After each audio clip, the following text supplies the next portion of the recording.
구독자 여러분 안녕하세요. 무지개건강 박쌤입니다. 또 한 주는 어떻게 보내셨나요? 좋은 단백질들 많이 섭취하셨나요? 되게 중요한 겁니다. 사실은 양질의 단백질을 섭취한다는 것은 우리가 건강을 좌우할 수도 있고 그렇다고 면역 체계도 또 잘 만들어낼 수 있고 하기 때문에 어떤 음식을 선택하느냐가 정말 굉장히 중요합니다. 자, 지난주에서 69페이지 이제 2장 3절 얘기하면 유전암으로 단백질이 만들어진다라고 이제 우리 DNA 얘기가 또 나오는데 75페이지에 염기의 숫자나 나열 순서가 아미노산의 숫자와 나열 순서를 결정한다. 실제로는 직접 아미노산 배열이 암호가 되는 것은 DNA가 아니라 그것에서 벗겨져서 합성되는 RNA, 이걸 mRNA라고 하죠. 염기 배열이다. 이 mRNA 속의 아미노산의 암호로 존재하는 염기 배열 3개의 염기 3개의 배열을 코돈이라고 한다. 그러니까 이거 뭐 구체적인 얘기니까 저기 하는 건데 굳이 뭐 이것까지 뭐 이해하시려고 하실 필요는 없는데 이 얘기는 뭐냐면 원본은 DNA지만 그 원본의 명령대로 우리 DNA 사슬 구조를 푸는 건 뭐다? mRNA라는 거죠. 얘가 우리 두 가지 코드 A는 T와 C는 G와 결합시키는 거를 원본대로 얘가 하는 일을 하는 거죠. 그래서 사실은 mRNA 방식이라고 한다는 것은 상당히 위험성을 내포할 수 있습니다. 뭐에 대한 얘기인지 이해되시죠? 제 구독자분들은. 아미노산의 배열은 단백질의 1차 구조로 불리는 것에서 알 수 있듯이 그 자체로 의미가 있다. 어떤 아미노산이 얼마만큼 어떤 순서로 나열되는지가 중요하다. 순서 없이 제멋대로 아미노산이 연결되지는 않는다. 순서가 딱 정해져 있거든요. RNA는 리보헥산의 약칭이다. DNA는 데옥시리보헥산의 약칭이다. 이름으로 보아 서로 무척 닮았을지도 모른다는 생각이 들 것이다. 확실히 비슷하다. 양쪽 다 헥산으로 불릴 만큼 비슷하지만 서로 다른 면도 있다. 그 차이점이 뉴클레오타이드 성분인 당이 리보스냐 데옥시리보스냐에 있다. 그럼 너무 어렵죠, 그죠? 사용되는 염기도 다르다. RNA에서는 AGC U가 쓰이지만 DNA에서는 AGCT가 쓰인다.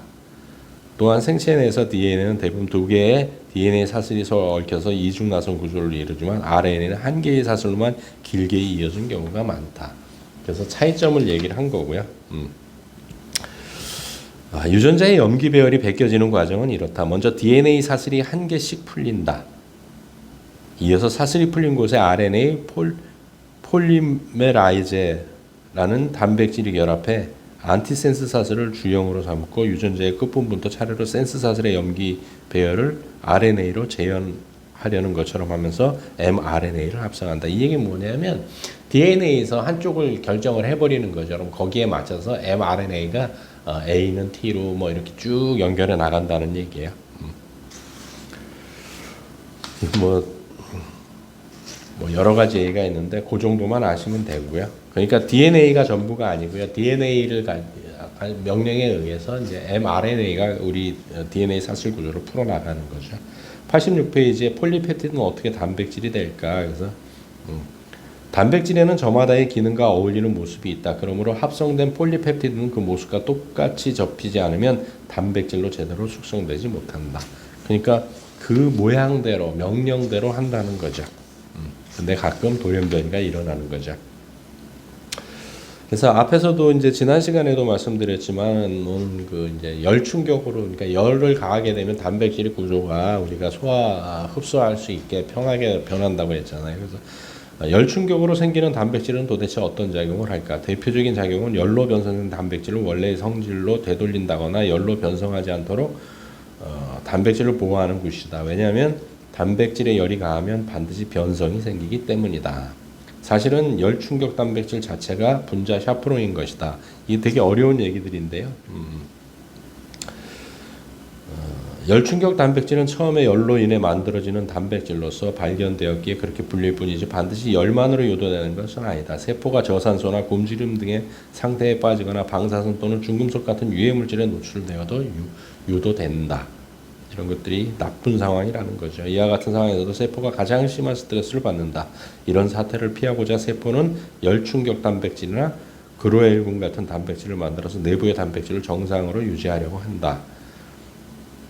이런 이유에서 요즘은 열충격 단백질을 흔히 스트레스 단백질이라고 부른다. 말하자면 세포가 스트레스를 받았을 때 작용한다고 스트레스 단백질이라고 하고 정상적인 상태에서 단백질의 접힘을 도와준다고 분자 샤프롱이라고도 한다. 다 같은 얘기란 얘기예요. 되게 어려우니까 그냥 넘어가셔도 되고요. 그래도 좀 공부해 보실 분은 책을 구하시면 되고 여기 93페이지에 이렇게 그 지금 읽어드린 내용을 그림으로 쉽게 표현해 놨어요.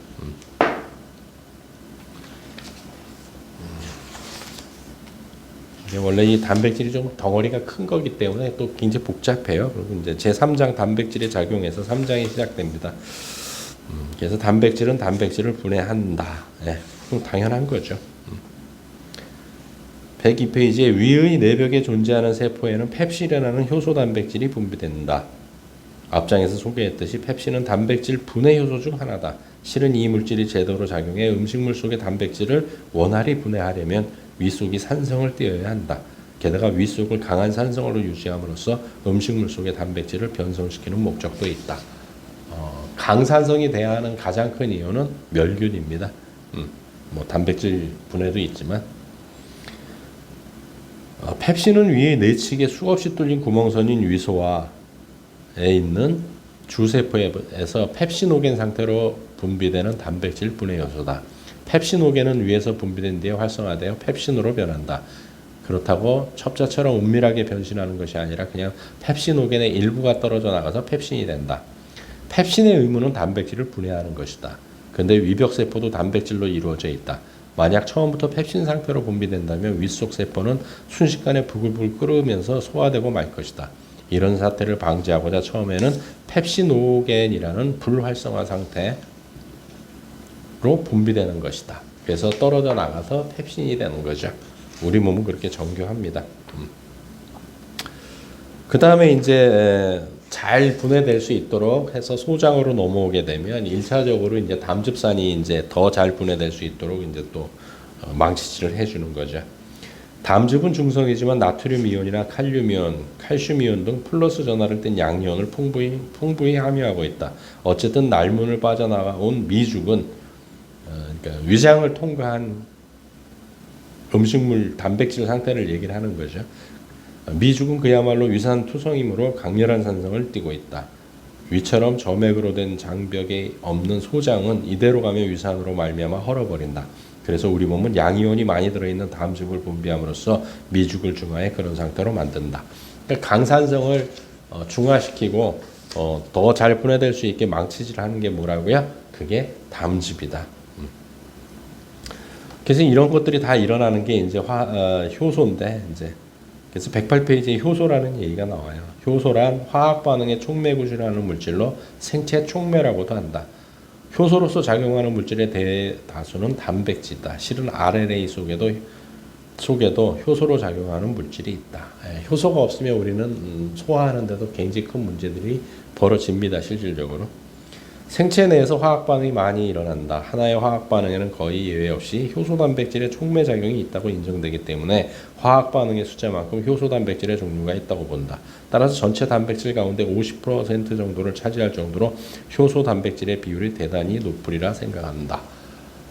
그래서 효소는 나중에 효소만 사실은 따로 좀 효소를 알면 사실은 굉장히 여러 가지 도움이 되죠. 그래서 기회가 되면 제가 효소도 한번 풀어드리도록 하겠습니다. 소화기관에서는 녹말을 분해하는 아밀라제, 침이죠, 침, 입안에서 단백질을 분해하는 펩신과 트립신, 지질을 분해하는 리파아제, 핵산을 분해하는 뉴클레아제 등이다. 세포의 증식과 관련해서는 DNA를 복제하는 DNA 폴리메라제, RNA를 합성하는 RNA 폴리메라제, 단백질의 인산화를 시행하는 키나제 따위가 있다. 이런 것들이 이제 효소라는 거죠. 신진단에서는 ATP를 생성하는 ATP 합성 효소, ATP를 분해해 에너지를 만드는 ATP아제, 글루코스에서 ATP를 만들어내는 일련의 반응에 관계 있는 피루부산, 탈수소 효소, 아코니타아제, 푸마라아제 등이 있다. 그야말로 다 셀 수 없다. 참고로 말하자면 효소 단백질의 이름은 아제로 끝나는 것이 많다. 단백질은 니은자로 대부분 끝나고요. 무슨 아제 이런 건 다 효소라는 거죠. 그래서 효소에는 이제 6개 그룹으로 나누는데 산화환원 효소, 전이 효소, 가수분해 효소. 가수분해 효소는 뭐 많이 들어보셨죠? 제거 부가 요소, 이성화 요소, 합성 요소 이렇게 하고 크게 6종류로 효소를 나눕니다. 효소는 하나의 그냥 학문 분야라고 보셔도 될 정도로 광범위하거든요. 그 효소 단백질과 이제 기질 뭐 얘기 나오는데 이제 결합되는 걸 얘기를 하는 거예요. 113페이지에 반드시 화학 반응의 주역인 물질과 결합할 필요가 있다. 이런 촉매 작용을 시작할 때 효소 단백질이 최초에 결합하는 물질을 기질이라고 한다. 이러한 기질은 효소 기질 복합체를 거쳐서 촉매 작용을 받은 후에 생성 물질이 된다. 이 현상이 효소 단백질의 기본 기능이다. 소화기에서는 한 가지 효소는 반드시 한 가지 역할을 한다라는 거고요. 단백질도 마찬가지인데 어떤 작용을 하는가는 단백질마다 정해져 있다. 딱 이미 정해져 있다는 거죠. 다시 말해서 효소 단백질 대부분은 달라붙어야 하는 기질의 종류가 결정되어 있다. 결코 바람을 피우지 않는 이상적인 난변처럼 말이다. 효소 단백질의 이처럼 모범적인 성질을 기질 특이성이라고 한다. 그냥 복잡하죠. 단백질의 움직임을 바꾸는 요인이다. 바꿔 말하면 다양한 환경 조건에 따라서 단백질의 기분 즉 활성이 강화될 때가 있는가 하면 약할 때도 있다. 이같이 특정 pH 또는 그 부분에서만 기분 좋게 작용하는 성질을 pH 의존성이라고 한다라고 합니다. 그래서 이제 117페이지에 보시게 되면 제2절 몸의 기능을 유지하는 단백질이라는 얘기가 나오고요. 첫 번째가 이제 영양소를 운반하고 저장한다.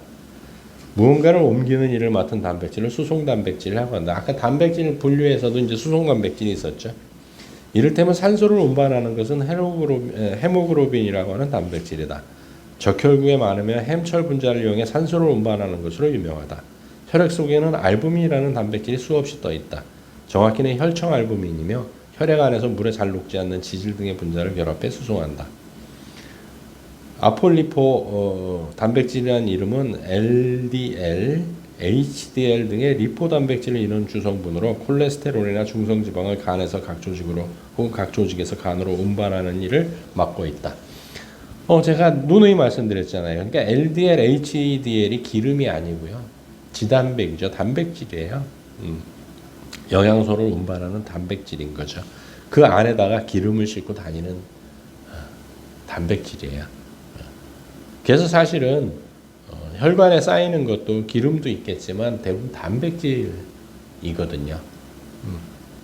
그래서 몸을 구성하는 것도 세포도 그렇고 단백질이지만 질병을 일으키는 것도 단백질입니다. 그래서 양질의 식물성 단백질을 섭취하는 게 상당히 중요합니다. 어떤 형태로든 정보를 세포에서 세포로, 조직에서 조직으로 또는 세포 내부에서 전달하는 단백질이 있다.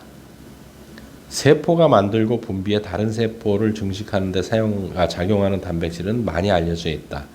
무슨 증식인자라고 불리는 것도 많다. 간세포 증식인자, 소묘화세포 증식인자 등이 그 예다. 면역 반응에서 림프구끼리 정보를 주고받으면서 만들어내는 인터루킨도 그런 단백질에 속한다. 인터루킨 많이 들어보셨잖아요. 이런 것도 다 단백질이고요. 우리 백혈구들도 다 단백질로 구성이 됩니다. 자, 121페이지에는 이제 조절 단백질 얘기들이 나오는데 무엇인가를 통제하는 단백질을 조절 단백질이라고 부른다. DNA에 결합하는 유전자의 발현을 제어하는 단백질 등이 대표적이다. 유전자가 발현한다는 말은 그 유전자에서 단백질이 만들어진다는 뜻이다. 여러 가지 의미가 있죠. 이제 방어 단백질 얘기가 나오는데 우리 몸에서 면역 반응에 참여해 외적을 물리치는 단백질을 방어 단백질이라고 부른다. 단백질 분류로는 5번이다. 항체는 체내에 이물질이 침투하면 마치 싸우는 것처럼 결합한다. 이것의 정식 명칭은 면역 글로불린이다. 입체 구조와 기능이 다른 종류가 몇 가지 있지만 면역 글로불린 G가 IgG죠. 그러니까 주로 이물을 공격하는 미사일 구실을 한다. 면역 글로불린 G는 두 종류의 서브 유닛이 두 개씩 서로 합쳐서 4차 구조를 형성한 단백질이다. 항체를 만들어 분비하는 것은 B세포라는 림프구다. 면역세포죠. 이 세포가 면역 자극을 받으면 갑자기 뒤룩뒤룩 살쪄서 형질세포라는 소세포 투성이의 세포로 변해 미사일을 굉장한 기세로 만들어낸다. 바로 앞에서 항체는 이물을 공격한다라고 표현했는데 항체는 효소 단백질은 아니다. 말하자면 화학 반응에 촉매작용을 할 수 없고 이물을 결속하는 분자 속 항원 결합 부위 두 군데서 이물들을 붙잡아 칭칭 얼검에 움직이지 못하게 한다. 또한 혈액 속 세균과 결합해 혈액에 존재하는 보체계라는 용균 물질과 함께 그 세균들을 녹여버린다. 그냥 잡아먹어버린다라고 생각을 하시면 돼요. 다 녹여버린다라는 거죠. 그래서 이제 3절 그래 다양한 온도에서 작용하는 단백질. 아까도 앞에서도 잠깐 언급드렸지만 온도에 따라서 또 단백질의 역할들이 또 다 달라지는 거죠. 그래서 뭐 내열성 단백질, 일반 단백질, 그다음에 뭐 열에 강한 것, 또 이제 열만 만나면 이제 뭐 꼼짝 못하는 단백질, 그래서 뭐 부동 단백질이 있고 뭐 이런 것들이 쭉 있다는 건데 그런 건 대단히 중요한 얘기는 아닌 것 같고요. 제 4절에는 단백질의 장식품과 그 이용해가지고 당이 결합된 단백질. 그래서 우리 몸의 단백질 대부분에 붙은 장식품으로서 크기와 기능이 제일 뛰어난 물질은 당이다. 그리고 당이 붙은 단백질을 통틀어서 당단백질이라고 부른다. 당단백질이죠. 어떤 당이 달라붙어 있을까 해서 뭐 복잡해요. 근데 당수의 종류가 많다는 것은 다양하게 쓰이고 그만큼 많은 생명 현상에 당 단백질이 관여하고 있다는 뜻이다. 뭐가 많이 붙었다라는 것은 우리 몸에서 활용도가 되게 높다라는 얘기예요. 우리 몸속에는 이러한 당세를 사용하거나 특별히 인식함으로써 생명 현상에 관계되는 단백질이 있다. 바꿔 말하면 당세가 붙어 있는 당 단백질과는 별도로 이런 당세를 단단히 붙잡는 단백질이 있다. 그 이름이 렉틴이다. 렉틴은 어떤 작용을 하냐면 렉틴은 당세를 특별하게 인식하는 것 같다. 당 단백질이 있는 곳에는 렉틴이 있다. 당 단백질에 붙은 당세가 중요한 구실을 하는 세포와 세포 사이의 의사소통에는 반드시 당세를 인식하는 렉틴이 어딘가에 있다. 그러니까 세포끼리 교류하는데 렉틴은 반드시 필요하다는 얘기죠. 한쪽의 당세를 다른 쪽의 렉틴이 인식함으로써 정보 교환이 이루어지고 그 결과 생물의 발생 과정에서는 세포의 분화가 정상적으로 일어나고 면역 반응에도 림프가 이용해 정해진 구역에서 제대로 작용한다. 렉틴이 없다고 한다면 세포들끼리 교류가 안 돼서 돌연변이들이 쉽게 발생할 수 있다라는 얘기예요.